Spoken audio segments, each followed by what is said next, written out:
आज का हमारा सजीव जगत टॉपिक से तीसरा सेशन है। उम्मीद करते हैं ये सेशन आपको अच्छा लगेगा। अगर आपको सेशन अच्छा लगे तो इसे लाइक, शेयर, कमेंट ज़रूर कर दीजिएगा कि कैसा रहा हमारा आज का सेशन। और अगर आप हमारे चैनल पर नए हैं तो कृपया हमारे चैनल को सब्सक्राइब भी कर लीजिएगा। ठीक है, तो चलते हैं आज के पहले क्वेश्चन की तरफ। दिया गया है, आज का हमारा पहला क्वेश्चन है जैसा दिया गया है कि जंतु जगत का जनक कौन है, कि जो आपका जूलॉजी है इसका फादर कौन है। ऑप्शन है आपके पास थियोफ्रेस्टस, अरस्तु, चार्ल्स डार्विन या फिर कैरोलस लिनियस। आप इस क्वेश्चन का आंसर कमेंट के माध्यम से भी दे सकते हैं। तो इस प्रश्न का सही उत्तर हो जाएगा अरस्तु। अरस्तु को जंतु जगत का जनक भी कहा जाता है।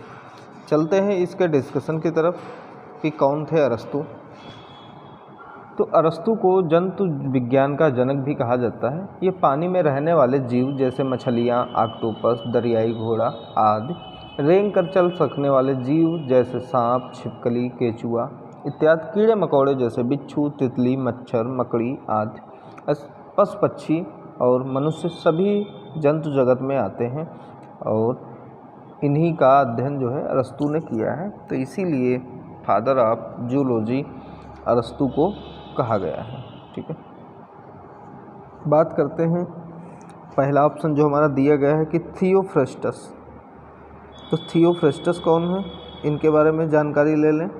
थियोफ्रेस्टस को फादर ऑफ बॉटनी कहा गया है। कलर चेंज कर लें।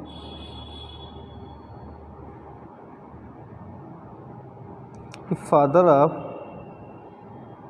बॉटनी थियोफ्रेस्टस है, यानी वनस्पति विज्ञान का जनक अगर आपसे पूछ लिया जाए तो ये है थियोफ्रेस्टस। बात करते हैं चार्ल्स डार्विन की। तो चार्ल्स डार्विन जो है एक क्रम विकास के सिद्धांत के प्रतिपादक हैं। क्रम विकास सिद्धांत के प्रतिपादक चार्ल्स डार्विन को माना गया है। जबकि कैरोलस लिनियस जो हैं ये एक स्वीडिश वनस्पति शास्त्री, चिकित्सक और जीव विज्ञानी थे। इन्होंने द्विपद नामकरण की आधुनिक अवधारणा की नींव रखी है और इन्हें वर्गीकी यानी वर्गीकरण के पिता के रूप में भी जाना जाता है। ये आधुनिक पारिस्थितिकी के प्रणेताओं में से भी एक हैं। ठीक है, तो उम्मीद करते हैं पहला क्वेश्चन आपको अच्छी तरीके से समझ में आ गया होगा। हम ऐसे ही सारे क्वेश्चंस का जो क्वेश्चंस इंपॉर्टेंट होंगे उनका हम डिटेल डिस्कशन करेंगे। ठीक है, और लाइक और शेयर ज़रूर कर दीजिएगा। अगला प्रश्न है कि रुधिर का रंग लाल क्यों होता है, यानी आपका जो ब्लड है ये लाल ही कलर का क्यों होता है। ऑप्शन है हीमोग्लोबिन के कारण, साइनिन के कारण, लाइकोपिन या फिर मेलानिन के कारण। तो आपको बता दें इस प्रश्न का सही उत्तर हो जाएगा हमारा ऑप्शन ए, यानी ब्लड का जो रंग लाल रंग जो है ये हीमोग्लोबिन के कारण होता है। क्यों होता है इसके बारे में जानकारी आपको दे दें। अब बात करते हैं ब्लड की, यानी जो खून है आपका ये एक चिपचिपा तरल लाल रंग का पदार्थ होता है। इसका लाल रंग जो है इसमें मौजूद एक वर्णक जिसे हीमोग्लोबिन कहा जाता है इसके कारण होता है। कॉकरोच, केकड़े जैसे जो जीव हैं इसमें कोई भी वर्णक नहीं पाया जाता है, इसलिए उनका खून लाल नहीं होता है। और ब्लड का कार्य क्या होता है, तो यह पचे हुए भोजन को शरीर के विभिन्न भागों तक पहुंचाता है। यह फेफड़ों से ऑक्सीजन को शरीर के अन्य भागों तक पहुंचाता है और शरीर के अन्य भागों से कार्बन डाइऑक्साइड को फेफड़ों तक पहुंचाता है। ये अपशिष्ट पदार्थों को शरीर से बाहर निकालने के लिए उन्हें उत्सर्जन अंगों तक पहुंचाता है। ठीक है, यही आपका ब्लड होता है। चलते हैं अगले प्रश्न की तरफ। अगला प्रश्न जैसा दिया गया है कि जो आपका जो मनुष्य का जो हृदय जो है, यानी आपका जो हार्ट है, दिल है, हृदय है, इसके कितने भाग होते हैं, 2, 3, 4 या फिर 5। क्या होगा इस प्रश्न का सही उत्तर। तो आपको पता होना चाहिए कि जो मनुष्य का जो हृदय है इसके 4 भाग होते हैं। कितने, 4 भाग होते हैं। बात करते हैं हृदय की, तो यह मनुष्य की बाईं छाती में स्थित होता है, यानी मनुष्य के बाएं भाग में हृदय स्थित होता है। इसका आकार मनुष्य की मुट्ठी के बराबर होता है। मनुष्य का हृदय 4 भागों यानी कक्षों में विभाजित होता है। ऊपर वाले दोनों भाग अलिंद कहलाते हैं। सपोज डैट, मान लो कि आपका हृदय, ये आपका हृदय है, ठीक है। तो इसको अगर हम 2 भागों में बांट दें तो ये आपका लेफ्ट हो जाएगा, ये आपका राइट हो जाएगा, ठीक है। तो ऐसे ही इसको 4 भागों में बांट दिया गया है। ऊपर वाले जो दोनों भाग हैं ये अलिंद कहलाते हैं और नीचे वाले जो दोनों भाग आपके होते हैं इनको निलय कहा जाता है। ये लगातार धड़कता रहता है और यह 1 मिनट में, स्वस्थ मनुष्य जो होता है इसको 1 मिनट में 72 बार धड़कता है और बच्चों के दिल की धड़कन इससे ज़्यादा भी होती है। डरने पर और ज़्यादा खुश होने पर या फिर दौड़ने भागने पर दिल की धड़कन बढ़ जाती है। दिल की धड़कन को स्टेथोस्कोप से सुना जा सकता है। इसका कार्य क्या है? तो हृदय का कार्य है कि रक्त को पंप करना ताकि रक्त पूरे शरीर में जा सके, यही ब्लड का कार्य होता है। चलते हैं अगले प्रश्न की तरफ। दिया गया है कि निम्नलिखित में से किस कारण दिल की धड़कन बढ़ जाती है? डरने पर, ज़्यादा खुश होने पर, दौड़ने भागने पर या फिर सभी। तो अभी हमने आपको बताया है कि अगर कोई भी व्यक्ति या आप ही ज़्यादा खुश हैं या डर गए हैं या फिर दौड़ रहे हैं तो आपकी दिल की धड़कन बढ़ जाएगी, ठीक है। तो इसीलिए इस प्रश्न का सही उत्तर ऑप्शन डी हो जाएगा। चलते हैं अगले प्रश्न की तरफ कि हृदय का कार्य क्या है, यानी जो आपका हार्ट है, हृदय है, इसका कार्य क्या है? खून को साफ करता है, खून के विभिन्न रंग देना, खून को पंप करना या फिर अपशिष्ट पदार्थों को निकालना। क्या है इस प्रश्न का सही उत्तर, ये आपको बताना है। तो अभी हमने आपको बताया था जो हृदय है ये पंप करता है। जब पंप करता है तो रक्त को पूरे शरीर में पहुंचाता है, ठीक है। तो ऑप्शन सी सही हो जाएगा। अगला प्रश्न है कि रुधिर अपशिष्ट, यानी आपके कथन दिए गए हैं, 4 कथन दिए गए हैं, इसमें से आपको बताना है कि कौन सा कथन सत्य है। पहला कथन दिया गया है कि रुधिर अपशिष्ट पदार्थों को उत्सर्जन अंगों तक पहुंचाता है। परिसंचरण तंत्र की खोज विलियम हार्वे ने की थी। काकरोच, केकड़े जैसे जीवों का खून लाल होता है।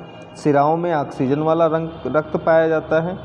तो अब आपके पास ऑप्शन दिए गए हैं, पहला और दूसरा कथन सही है, तीसरा और चौथा कथन सही है, पहला, दूसरा, चौथा कथन सही या फिर चारों कथन सत्य हैं। तो अब देखिए हम आपको कैसे हम आपको बताएंगे कि कैसे आप ऑप्शन को सही मान सकते हैं, यानी कैसे ऑप्शन एलिमिनेट करने का तरीका हम आपको बता रहे हैं। देखिए अभी हमने आपको बताया था कि जो काकरोच, केकड़े जो होते हैं इनके खून में हीमोग्लोबिन नहीं पाया जाता है। जब हीमोग्लोबिन खून में नहीं उपस्थित होगा तो उसका रक्त लाल हो ही नहीं सकता है। तो इसलिए ऑप्शन सी वाला गलत हो जाएगा। अब देखते हैं जिसमें ऑप्शन तीसरा वाले यानी कथन तीसरा दिया गया है वो सारे ऑप्शन गलत हो जाएंगे।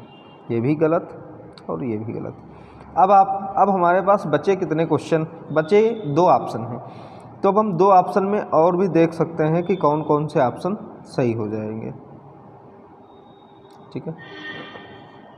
तो अब देखते हैं जी चौथा जो कथन है कि क्या सिराओं में ऑक्सीजन वाला रक्त पाया जाता है, ये आपको बताना है, ठीक है। तो आपको बता दें कि जो धमनी जो होती है, धमनी में ऑक्सीजन वाला रक्त होता है जिसे शुद्ध रक्त कहा जाता है। लेकिन जो सिरा जो होता है, सिरा में कार्बन डाइऑक्साइड वाला रक्त होता है। तो अब देखिए अभी हमने क्या बताया, सिराएं जो होती हैं उसमें कार्बन डाइऑक्साइड वाला रक्त पाया जाता है। तो इसीलिए देखो इसमें क्या दिया गया है कि ऑक्सीजन दिया गया है। तो ये भी ऑप्शन एलिमिनेट हो जाएगा। यानी अब देखिए जिसमें चौथा कथन दिया गया है वो भी क्या हो जाएगा, गलत हो जाएगा। अब बच्चा हमारा ऑप्शन ए, तो यही हमारा ऑप्शन सही हो जाएगा। यानी जो पहला और दूसरा जो कथन दिया गया है यही कथन आपके सत्य हैं कि रुधिर अपशिष्ट पदार्थों को उत्सर्जन अंगों तक पहुंचाता है और प्रसंचरण तंत्र की खोज विलियम हार्वे ने की थी। चलते हैं अगले प्रश्न की तरफ। अगला प्रश्न दिया गया है कि निम्नलिखित रक्त समूहों में कौन सार्वभौमिक प्राप्त करता है। यानी ऐसा कौन सा ब्लड ग्रुप है जो सबसे अपना ब्लड प्राप्त कर सकता है। ओ, ए, ए बी या फिर बी, क्या होगा इस प्रश्न का सही उत्तर। तो आपको बता दें कि जो ए बी है ये सर्वग्राही होता है, यानी ये हर किसी ब्लड ग्रुप वाले से ब्लड ले सकता है। लेकिन जो आपका जो ओ है ये आपका सर्वदाता है, ये यानी जिसका ब्लड ग्रुप ओ है वो सभी को ब्लड दे सकता है। ठीक है, चलते हैं अगले प्रश्न की तरफ। दिया गया है कि मनुष्य में कितने गुर्दे होते हैं, 1, 2, 3 या फिर इनमें से कोई भी नहीं। क्या होगा इस प्रश्न का सही उत्तर बताइए। तो आपको पता होना चाहिए कि मनुष्य में 2 गुर्दे पाए जाते हैं। ये मुख्य उत्सर्जन अंग होते हैं। इनका आकार राजमा की फली की तरह होता है। जब रक्त गुर्दों में पहुंचता है तो गुर्दे उसमें से उपयोगी और हानिकारक पदार्थ को छान लेते हैं। उपयोगी पदार्थों को रक्त पुनः अवशोषित कर लेता है और हानिकारक पदार्थ जल में घुलकर मूत्र के रूप में शरीर से बाहर निकल आते हैं। यही कार्य गुर्दे का होता है। गुर्दे को वक्र भी बोला जाता है, वृक्क। ठीक है, गुर्दे को वृक्क भी बोला जाता है। और जो वृक्क है आपका ये मूत्रवाहिनी, मूत्राशय और मूत्र मार्ग उत्सर्जन तंत्र का निर्माण करते हैं। तो इसलिए इस प्रश्न का सही उत्तर ऑप्शन बी हो जाएगा। चलते हैं अगले प्रश्न की तरफ कि फेफड़े से क्या चीज़ बाहर निकलती है, ऑक्सीजन, यूरिया, पसीना या फिर कार्बन डाइऑक्साइड। क्या होगा इस प्रश्न का सही उत्तर। तो आपको बता दें कि जो फेफड़े जो हैं तो फेफड़ों में ऑक्सीजन रक्त में मिल जाती है और कार्बन डाइऑक्साइड बाहर निकलती है। यानी फेफड़े जो है ऑक्सीजन को अंदर लेते हैं जबकि कार्बन डाइऑक्साइड को बाहर निकालते हैं। तो ऑप्शन, तो इस प्रश्न का सही उत्तर ऑप्शन डी हो जाएगा। यानी कार्बन डाइऑक्साइड जो गैस है ये फेफड़े जो है बाहर निकालते हैं इस गैस को। चलते हैं अगले प्रश्न की तरफ कि अपचित भोजन कहाँ इकट्ठा होता है, लीवर में, मलाशय में, गुर्दों में या फिर इन सभी में।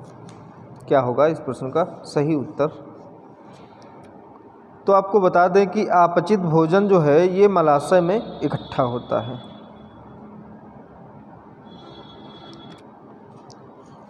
अपचित भोजन जो है ये मलाशय में इकट्ठा होता है, इसलिए इस प्रश्न का सही उत्तर ऑप्शन बी हो जाएगा।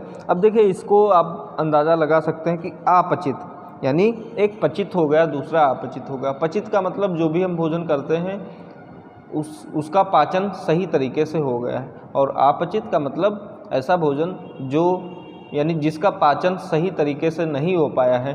तो ये कहाँ पर चला जाएगा, ये मलाशय में हो जाएगा। यानी जहाँ पर मल इकट्ठा होता है वहाँ पर अपचित भोजन पहुँच जाएगा। तो इसलिए इस प्रश्न का सही उत्तर ऑप्शन बी हो जाएगा। और इसी तरीके से हम ऑप्शन को चूज भी कर सकते हैं, जिसको बोलते हैं तुक्का लगाना। तो आप इसी तरीके से अंदाज़ा लगाकर ऑप्शन को यानी क्वेश्चन को सही भी कर सकते हैं। चलते हैं अगले प्रश्न की तरफ कि पाचन क्रिया कहाँ से शुरू होती है, मुंह से, आमाशय से, क्षुद्रांत से या फिर बृहदांत से। तो पाचन प्रक्रिया जो है ये आपकी मुंह से ही चालू हो जाती है। आपको बता दें कि भोजन का ऐसे रूप में टूटना जिस रूप में मनुष्य का शरीर उसे ग्रहण कर ले उसे पाचन कहलाता है। पाचन प्रक्रियाओं में जो अंग मदद करते हैं वे हैं मुख गुहिका यानी मुंह, ग्रास नली, आमाशय जिसे पेट भी कहते हैं, छोटी आंत क्षुद्रांत, बड़ी आंत बृहदांत और मलाशय और गुर्दा। पाचन प्रक्रियाएं जो हैं, इस प्रक्रिया में भोजन छोटे छोटे कणों में टूट जाता है और यह प्रक्रिया मुंह में, आमाशय में और छोटी आंत में होती है। मुंह में लार कार्बोहाइड्रेट को पचाने में मदद करता है और छोटी आंत में कार्बोहाइड्रेट, वसा और प्रोटीन का पाचन होता है। छोटी आंत की लंबाई आपको बता देते हैं कि छोटी आंत की लंबाई जो है ये 7.5 मीटर होती है। भोजन का पाचन लार ग्रंथ, यकृत यानी लीवर और अग्नाशय के द्वारा निकाले गए रसों से होता है। आमाशय में भोजन का पाचन तेजी से होता है क्योंकि भोजन के मंथन के कारण इसकी सतह का क्षेत्रफल बढ़ जाता है और एंजाइमों की क्रिया तेज हो जाती है। चलते हैं अगले प्रश्न की तरफ कि छोटी आंत की लंबाई क्या है, 1.5 मीटर, 2 मीटर, 3.5 मीटर या फिर 7.5 मीटर। तो अभी हमने आपको बताया है कि छोटी आंत की लंबाई 7.5 मीटर होती है। ऑप्शन डी सही हो जाएगा।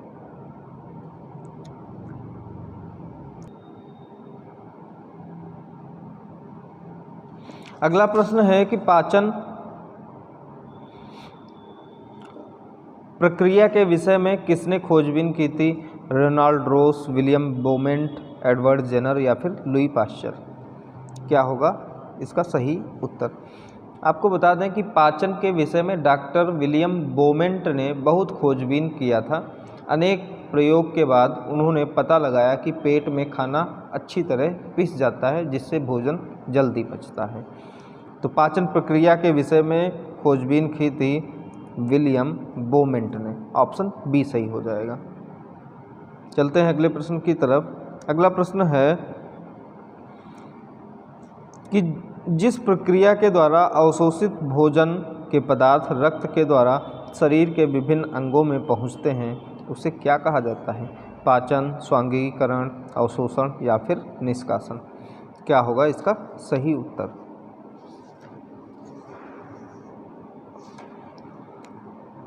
तो इस प्रक्रिया को स्वांगीकरण कहा जाता है।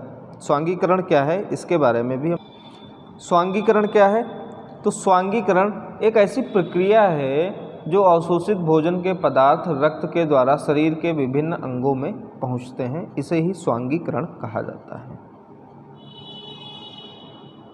अवशोषण की बात करें तो अवशोषण ये ऐसी एक प्रक्रिया है जिसमें भोजन में मौजूद उपयोगी पदार्थ शरीर के द्वारा अवशोषित कर लिया जाता है और यह प्रक्रिया छोटी आंत में होती है। छोटी आंत में कार्बोहाइड्रेट, वसा और प्रोटीन का अवशोषण होता है। बड़ी आंत में जल और खनिज का अवशोषण होता है। बड़ी आंत की लंबाई अगर आपसे पूछ ले तो वो 1.5 मीटर होती है। आप ऐसे अंदाज़ा लगा सकते हैं जो छोटी आंत होती है ये बड़ी होती है जबकि बड़ी आंत छोटी होती है, नाम उल्टा है इसका, ठीक है। बड़ी आंत की लंबाई 1.5 मीटर, छोटी आंत की लंबाई 7.5 मीटर होती है। पाचन के बारे में अभी हमने आपको बताया ही है, ठीक है। निष्कासन क्या है, निष्कासन को बहिष्करण भी कहा जाता है। एक ऐसी प्रक्रिया जिसमें अपचित भोजन शरीर से बाहर निकल जाता है और अपचित भोजन मलाशय में इकट्ठा होता है और कुछ समय बाद गुदा के द्वारा मल यानी लैट्रिन के माध्यम से बाहर निकल जाता है, ठीक है। चलते हैं अगले प्रश्न की तरफ कि दूध के दांत कितने होते हैं, ये आपको बताना है। 10, 15, 20 या फिर 32 कितने दांत होते हैं दूध के।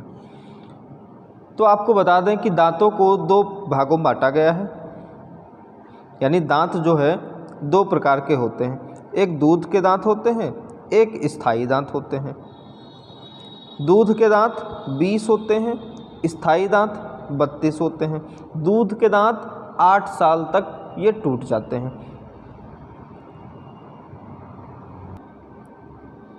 दूध के दांत 8 साल तक ये टूट जाते हैं जबकि स्थायी दांत 8 साल के बाद ये निकल आते हैं, ठीक है। तो दूध के दांत कितने होते हैं ये आपको बताना है। तो दूध के दांत 20 होते हैं, यानी ऑप्शन सी सही हो जाएगा। चलते हैं अगले प्रश्न की तरफ। दिया गया है कि जल और खनिज का अवशोषण कहाँ से होता है, आमाशय में, बृहदांत में, क्षुद्रांत में या फिर मलाशय में। क्या होगा इसका सही उत्तर? तो आपको बता दें कि जल और खनिज का अवशोषण जो है यह बृहदान्त्र में होता है। क्या है बृहदान्त्र, इसके बारे में भी जान लें। बृहदान्त्र जो है इसको बड़ी आंत कहा जाता है, जिसकी लंबाई 1.5 मीटर होती है। ठीक है, चलते हैं अगले प्रश्न की तरफ। दिया गया है कि इसमें कौन सा कथन सत्य है। पहला कथन दिया गया है, जब डायफ्राम नीचे की ओर जाता है तब फेफड़ों में से कार्बन डाइऑक्साइड गैस बाहर निकल जाती है, या फिर जब डायफ्राम अपनी जगह आ जाता है तब फेफड़ों में ऑक्सीजन गैस भर जाती है। उपरोक्त तो दोनों कथन सही हैं या फिर इनमें से कोई भी कथन सही नहीं है, ये आपको बताना है। तो आपको बता दें कि इसमें से जो ये कथन आपके दिए गए हैं ये दोनों कथन गलत हैं, इसलिए इस प्रश्न का सही उत्तर ऑप्शन डी हो जाएगा। डायफ्राम के बारे में जान लें। डायफ्राम को मध्यपट भी कहा जाता है। डायफ्राम को मध्यपट भी कहा जाता है। जब डायफ्राम नीचे की ओर जाता है तब फेफड़ों में वायु यानी ऑक्सीजन भर जाती है, और जब डायफ्राम अपनी जगह आता है तब फेफड़ों में कार्बन डाइऑक्साइड बाहर निकल जाती है, यही डायफ्राम होता है। चलते हैं अगले प्रश्न की तरफ। अगला प्रश्न है कि निम्न कथनों पर विचार करें। पहला कथन है कि छोटी आंत में कार्बोहाइड्रेट, वसा और प्रोटीन का पाचन होता है। लीवर अमीनो एसिड और अमोनिया को यूरिया में बदल देता है। गुर्दे रक्त में से हानिकारक पदार्थ छान लेते हैं, या फिर हृदय के ऊपर वाले दोनों भाग आलिंद कहलाते हैं और नीचे वाले भाग दोनों नीले कहलाते हैं। क्या होगा इसका सही उत्तर? आपको बताना है कि ये जो आपके कथन जो दिए गए हैं इसमें से कौन सा कथन गलत है, ये आपको बताना है।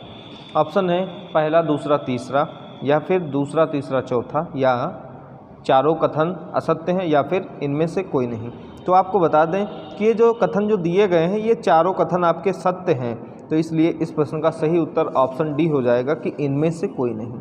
जो ये प्रक्रियाएं जो दी गई हैं यही प्रक्रियाएं सही तरीके से होती हैं। छोटी आंत में कार्बोहाइड्रेट, वसा और प्रोटीन का पाचन होता है, जबकि लीवर जो है ये अमीनो एसिड और अमोनिया को यूरिया में बदल देता है, और गुर्दे जो है ये रक्त से हानिकारक पदार्थों को छानते हैं। ठीक है, जो एक जल के रूप में यानी लिक्विड के फॉर्म में, द्रव के फॉर्म में बन जाते हैं और ये मूत्र के माध्यम से निकल जाते हैं, जबकि हृदय के ऊपर वाले भाग को आलिंद और नीचे वाले भाग को नीले कहा जाता है।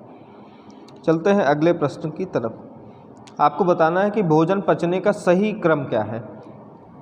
ऑप्शन ए अंतर्ग्रहण, पाचन, अवशोषण, स्वांगीकरण, बहिष्करण, या फिर पाचन, अवशोषण, स्वांगीकरण, बहिष्करण, अंतर्ग्रहण, या फिर अवशोषण, पाचन, बहिष्करण, स्वांगीकरण, अंतर्ग्रहण, या ऑप्शन डी अंतर्ग्रहण, पाचन, स्वांगीकरण, अवशोषण और बहिष्करण। क्या होगा इसका सही उत्तर?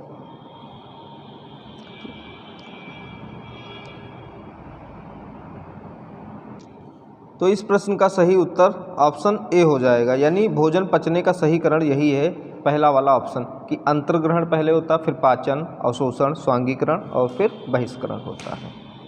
चलते हैं अगले प्रश्न की तरफ कि शरीर में ऊर्जा निर्माण के दौरान कौन सी गैस निकलती है। नाइट्रोजन, कार्बन डाइऑक्साइड, ऑक्सीजन या फिर हाइड्रोजन। तो आपको पता होना चाहिए कि ऊर्जा निर्माण के दौरान जो हम गैस बाहर निकालते हैं वो कार्बन डाइऑक्साइड गैस ही निकालते हैं और ग्रहण ऑक्सीजन गैस करते हैं। ऑप्शन सी सही हो जाएगा।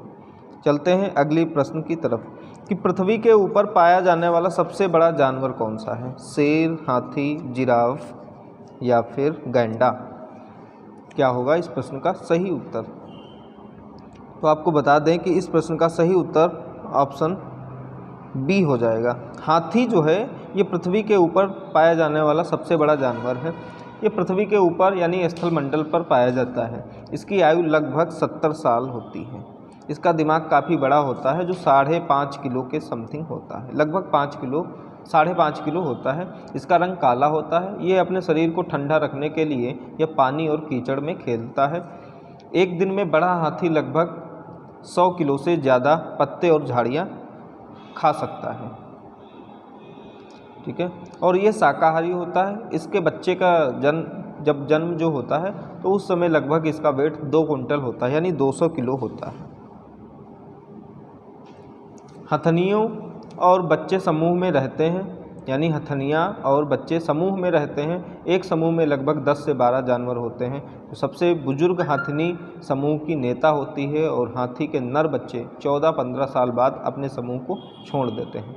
हाथी बहुत कम सोते हैं, ये बस 2 से 4 घंटे ही सो पाते हैं 24 घंटे में। हाथी के कान बहुत बड़े होते हैं और ये सुनने के अलावा अपने कानों से हवा भी कर लेते हैं। तो इसलिए इस प्रश्न का सही उत्तर ऑप्शन बी हो जाएगा। आपको बता दें कि अगर यहाँ पर दिया गया होता एशियन हाथी, अफ्रीकन हाथी, तो यहाँ पर उत्तर अफ्रीकन हाथी हो जाता। ठीक है, आपको ध्यान में रखना है कि अगर आपके पास और भी हाथी से रिलेटेड और भी कोई ऑप्शन दिए गए हैं तो वहाँ जहाँ पर अफ्रीकन हाथी होगा, यानी अफ्रीका का हाथी जहाँ पर होगा, वही उत्तर सही हो जाएगा। चलते हैं अगले प्रश्न की तरफ कि निम्नलिखित में से कौन सी समानता शेर और बाघ में पाई जाती है।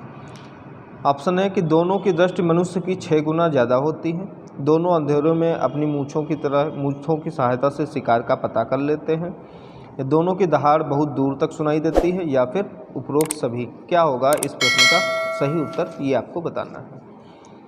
तो आपको बता दें कि इस प्रश्न का सही उत्तर ऑप्शन डी हो जाएगा। शेर और बाघ में ये ही समानताएं पाई जाती हैं।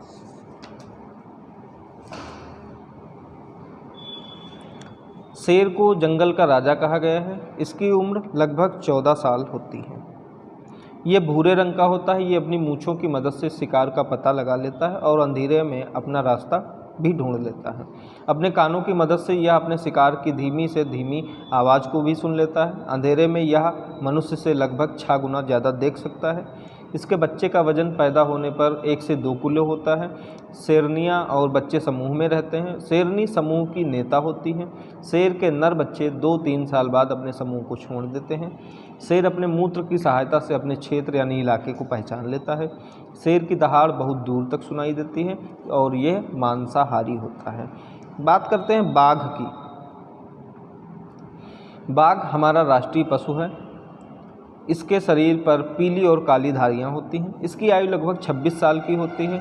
यह भी अपनी मूँछों की मदद से शिकार का पता लगा लेता है और अंधेरे में अपना रास्ता ढूंढ लेता है। यह भी अपने कानों की मदद से शिकारी की धीमी से धीमी आवाज़ को सुन लेता है। यह भी अंधेरे में मनुष्य से लगभग 6 ज़्यादा गुना देख सकता है। इसकी दहाड़ यानी बाघ की दहाड़ जो है लगभग 3 किलोमीटर दूर तक सुनाई देती है और ये मांसाहारी होता है। बाकी जो चीज़ें शेर की होती हैं, यानी जो समानताएं शेर में पाई जाती हैं, वही समानताएं बाघ में भी पाई जाती हैं। चलते हैं अगले प्रश्न की तरफ कि गैंडे की चमड़ी यानी त्वचा कितनी मोटी होती है, ये आपको बताना है। 1.5 सेंटीमीटर, 1 सेंटीमीटर, 5 सेंटीमीटर या फिर 2 सेंटीमीटर, ये आपको बताना है। तो आपको बता दें कि गैंडे की चमड़ी लगभग 1.5 सेंटीमीटर होती है। गैंडे के बारे में जान लें। यह पृथ्वी के ऊपर यानी स्थल मंडल में पाया जाने वाला दूसरा सबसे बड़ा जानवर है।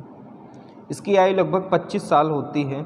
इसके सींग इसके नाक के ऊपर होती है। ये 1 सींग वाला भी हो सकता है और 2 सींग वाला भी।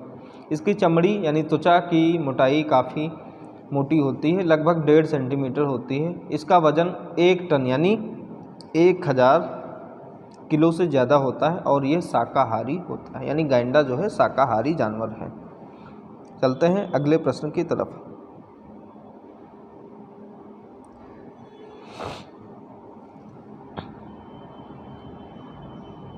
कि निम्नलिखित में से कौन सा जानवर अपने तरफ के दोनों